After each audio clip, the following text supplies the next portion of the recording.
దేవుడు మనల్ని గుర్తించినా గుర్తించకపోయినా పర్లేదు, కానీ ఈ లోకం మనల్ని గుర్తిస్తే సరిపోద్ది, ఈ లోకం మనల్ని గుర్తిస్తే సరిపోతుంది అని అనుకుంటాం. సర్వసాధారణంగా మనుష్యులు లేకపోతే పశువుల గురించి ఆలోచన చేద్దాం. పశువులు ఎప్పుడూ కూడా దాని జీవితం గురించి అది ఆలోచిస్తాయి.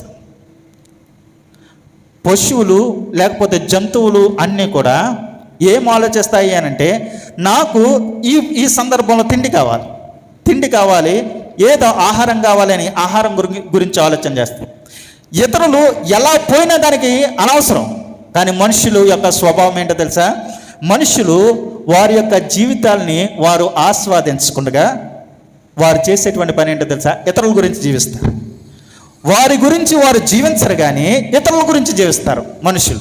ఆలోచన చేయండి.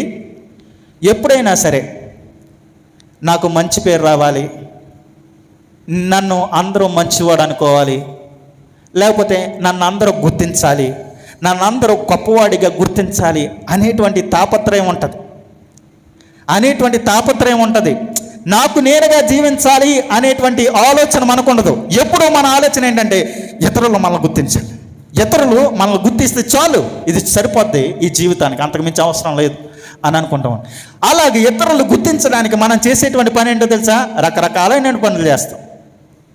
మనల్ని గుర్తించాలి, ప్రతి ఒక్కరు మనం గుర్తించాలి అని మనం మొట్టమొదటిగా దేని గురించి ఆలోచన చేస్తాం తెలుసా? నేను చాలా తెలివైనటువంటి వాడిని అని ప్రపంచాన్ని చూపించుకోవాలనేటువంటి ప్రయత్నం చేస్తాం కదా. ఇక్కడ కూర్చున్నటువంటి మీలో నేను చాలా తెలివి తక్కువ వాడిని, నేను దరిద్రుణ్ణి, నాకు అసలు ఆలోచన లేదు, నేను అసలు జ్ఞానవంతున్నే కాదు అనేటువంటి వారు మీలో ఎవడైనా ఉన్నాడా? ఉంటే మీకు దండం పెట్టాలి. ఎవడైనా ఉన్నాడా?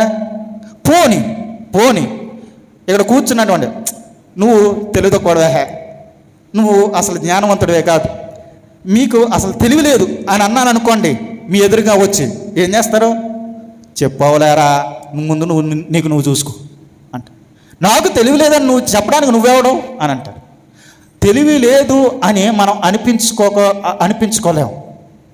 ఎందుకు అనంటే, మనం అందరం ఎలా ఫీల్ అవుతామంటే, నేను చాలా జ్ఞానవంతుని, నేను చాలా తెలివైనటువంటి వాడిని. ఇతరులలో కూడా అదే మనం కోరుకుంటాం. ఇప్పుడు ఇతరు మాట్లాడుకుంటామంటారు, మధ్యలో మూడో వ్యక్తి వెళ్ళి అలా కాదు ఎలా అని అంటాడు. ఆడికి సుతా మొదలు తెలియదు. ఇద్దరు మాట్లాడుకున్నారు, ఏదో ఒక చిన్న మాట వినిపిస్తుంది, వినిపించిన వెంటనే వచ్చి అలా కాదయ్యా, అలా కాదు, ఇది ఇలా చెయ్యాలి, అలా చెయ్యాలి, అది ఆడు మాకు తెలుసు, ఈడు మాకు తెలుసు. ఎందుకు చెప్తావు ఇవన్నీ? మీకేం తెలియదురా, నేను చాలా జ్ఞానవంతుడిని, నేను చాలా తెలివైనటువంటి వాడిని అని చూపించుకునేటువంటి ప్రయత్నం అది.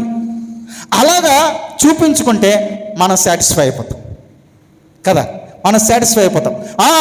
నేను తెలివైనటువంటి వాడిని అనేటువంటి గొప్ప గుర్తింపు నాకు వచ్చింది, ఇది చాలు జీవితానికి అని అనుకుంటాం. ఇంకా చెప్పనా, మీరు ఏ విధంగా నేను జ్ఞానవంతులు అని మీరు నిరూపించుకునేటువంటి ప్రయత్నం చేస్తూ ఉన్నారో, మీ పిల్లల విషయాల్లో కూడా మీరు ఒక గుర్తింపు కావాలి అని మీరు కోరుకుంటారు. పిల్లోడు కోరుకోడు, పిల్లోడికి తెలియదు. ఎవడు కోరుకుంటాడు? నా పిల్లలు అందరూ కూడా నా పిల్లల్ని గుర్తించాలి.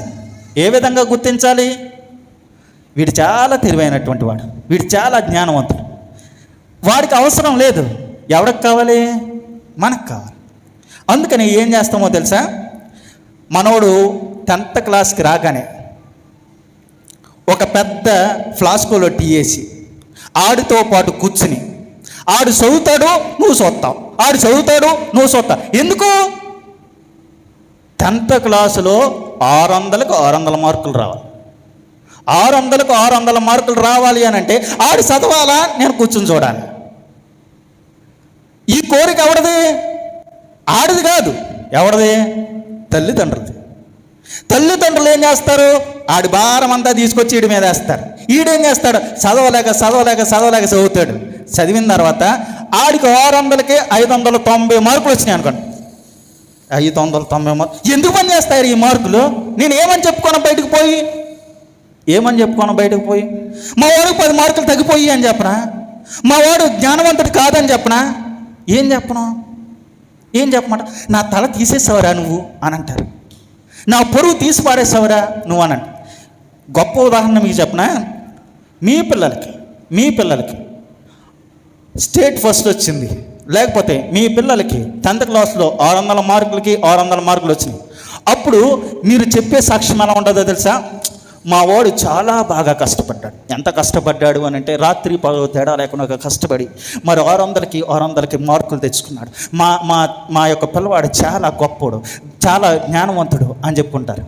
అదే అత్యవసర మార్కులతో పాస్ అయ్యాడు అనుకోండి, ఎవరైనా, ఏ తండ్రి అయినా ఏ తల్లి అయినా వచ్చి, ఏమండి మా పిల్లవాడు చదివాడు, తన సామర్థ్యానికి తగినట్లుగా ఎగ్జామ్స్ రాశాడు, పాస్ అయ్యాడు, గొప్పగా పాస్ అయ్యాడు, గొప్ప మార్కులు రాకపోయినా పర్లేదు కానీ పాస్ అయ్యాడు అని చెప్పుకునేటువంటి వాళ్ళు ఎంతమంది ఉన్నాం మనలో? మనం ఎప్పుడు చెప్పుకుంటామో తెలుసా? స్టేట్ ఫస్ట్ వచ్చినప్పుడు, లేకపోతే ర్యాంక్ వచ్చినప్పుడు, లేకపోతే 10th క్లాస్లో ఫస్ట్ మార్క్స్ వచ్చినప్పుడు చెప్పుకుంటాం.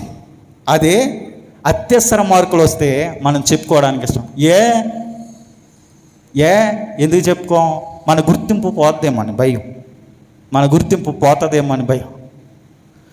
ప్రతి దాంట్లో కూడా అంతే, మనం చూపించుకునేటువంటి ప్రయత్నం చేస్తూ ఉంటాం. ఎలాగా? నా జీతం ఇంత, నాకున్నటువంటి ఉద్యోగం ఇది, నా స్థాయి ఇది, నాకున్నటువంటి పరపతి ఇది అని చూపించుకునేటువంటి ప్రయత్నం చేస్తాం. ఇవన్నీ ఏంటి అని అంటే ప్రజలు ఈ విధంగా నన్ను గుర్తించాలి అనేటువంటి తాపత్రయపడుతూ ఉంటాం. ఇది లోకానుసారమైనటువంటి సిద్ధాంతంలోనే కాదు, ఆత్మీయమైనటువంటి పరిస్థితుల్లో కూడా అంతే. మనం పెద్ద తేడా లేదు.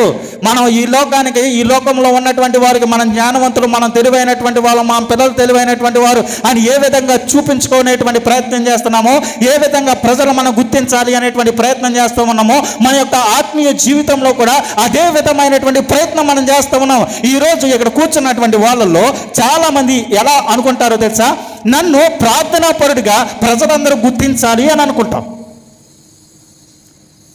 ప్రార్థనా పరుడిగా నన్ను గుర్తించాలి అని అనుకుంటాం. ఇది ఆత్మ సంబంధమైనట్టు. ఎవరు గుర్తించాలి? నీ గురించి ఎవరు సాక్ష్యం ఇవ్వాలి కదా? ఏలియా గురించి ఎవరు సాక్ష్యం చెప్తున్నారు? దేవుడు. ఏలియా గురించి ఎవరు గుర్తింపించారు? ఏలియాకి దేవుడే. మనం కోరుకుంటుంది ఏంటో తెలుసా? నేను ప్రార్థనా పరుణ్ణి అని ఇక్కడ ఉన్నటువంటి సర్వ సమాజం అంతా గుర్తిస్తే చాలు, సరిపోతుంది అని అనుకుంటూ ఉన్నాం. ప్రజలు గుర్తించకపోయినా ఏం ప్రయోజనం లేదు. భవిష్యత్తు కూర్చున్నటువంటి వాళ్ళలో నేను ప్రార్థనా పరుణ్ణి, ప్రార్థనా పరురాల్ని అని చూపించుకునేటువంటి ప్రయత్నం చేస్తూ ఉంటే నువ్వు జనులకు ఎంత చూపించుకున్న పెద్ద ప్రయోజనం లేదు. మనలో చాలామంది చేసేటువంటిది అదే. రండి, మీ గురించి ప్రార్థిస్తాను. నేను ప్రార్థన చేస్తే స్వస్థతలు జరుగుతాయి, నేను ప్రార్థన చేస్తే అద్భుతాలు జరుగుతాయి, నేను ప్రార్థన చేస్తే ఇది జరుగుద్ది, నేను ప్రార్థన చేస్తే అది జరుగుద్ది. ఎవరు ప్రార్థన చేస్తే జరుగుద్ది? నువ్వు చేస్తే జరుగుద్దా? నువ్వు చేస్తే స్వస్థతలు జరుగుతాయా? ప్రజలకి ఏ విధంగా చూపించుకుంటున్నారో తెలుసా? నేను ప్రార్థన చేయగా స్వస్థత జరిగినది, అయ్యగారు ప్రార్థన చేయగా అనారోగ్యము నుండి విడుదల కలిగింది. ఇది మీరు వింటలేదా? బహుశా చాలామంది ఫాలో అవుతారు కదా. కొంతమంది పేర్లు చెప్పను కానీ సో కాల్డ్ సేవకులు ఉన్నారు. వారు చేసేది ఏంటి తెలుసు? అగ్ని ఏంటి? పరిశుద్ధాత్మ తోసేస్తాడు. ఎక్కడికి? గర్భంలోకే తోసేస్తున్నాడు పరిశుద్ధాత్మ. కోల్తో, చేత్తో కూడా కాదయ్యా, కోల్తో.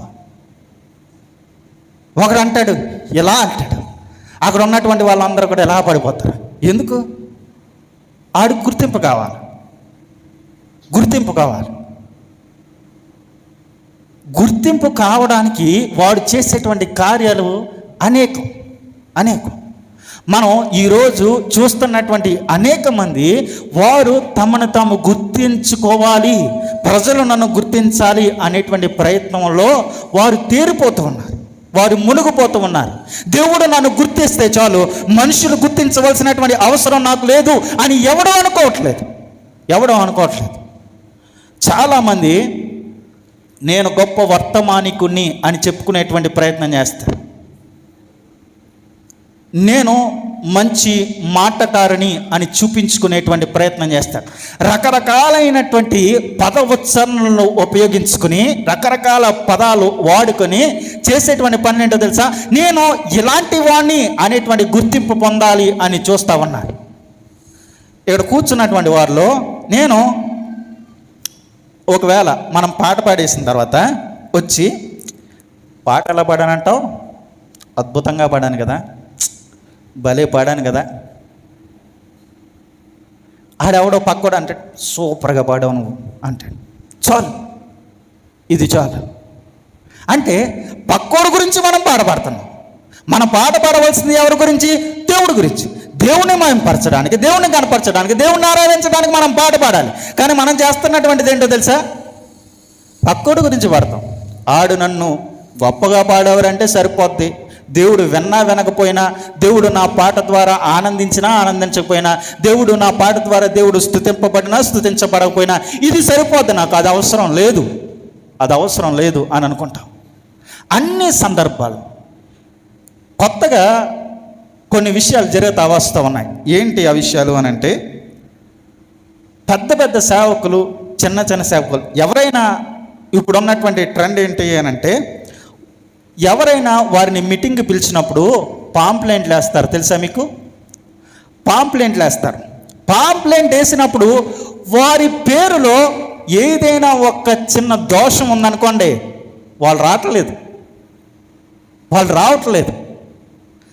ఆ పేరు కింద వారికి ఉన్నటువంటి డిగ్రీల్లో ఏదైనా డిగ్రీ తప్పుగా వేశారనుకోండి, డిగ్రీ వేయలేదనుకోండి, ఆ డిగ్రీ గురించి పుట్టబడతా ఉన్నాడు. ఆ డిగ్రీ గురించి రావట్లేదండి. దైవ సేవకులైనటువంటి వాడే తనని తాను చూపించుకోవడానికి, తన డిగ్రీలు తాను చూపించుకోవడానికి, తనకున్నటువంటి ఆ యొక్క డిగ్రీలను చూపించుకోవడానికి, తనకున్నటువంటి స్థానాలను చూపించుకోవడానికి, తనకున్నటువంటి ఉన్నతమైనటువంటి ఆ యొక్క తలాంతులను చూపించుకోవడానికి ప్రతి ఒక్కడు ఎవడికి తగినట్టుగా వాడి ప్రయత్నాలు చేస్తూనే ఉన్నాడు. ఈ ప్రయత్నంలో మర్చిపోతుంది ఏంటో తెలుసా? దేవుడు నన్ను గుర్తించాడా లేదా అనేటువంటి విషయం మర్చిపోతున్నాడు పూర్తిగా. మరి ఏం కావాలి మనకి?